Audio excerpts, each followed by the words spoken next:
Nagluluto si Lolay ng gata. Yan, Lolay. Harina. Ang palapot.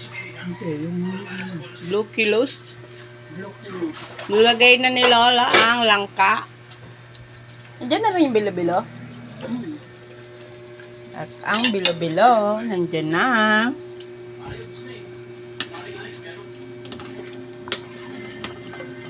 Wow, ang sarap. At ito pa ang ilalagay ni Lola. At langka. Kamote.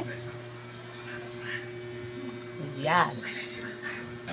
Meron pang palitaw si Lola. Ang sarap. Hindi ko akalain ikaw bang papalit sa akin. Sorry na. Merienda, kapi-kapi. Let's go!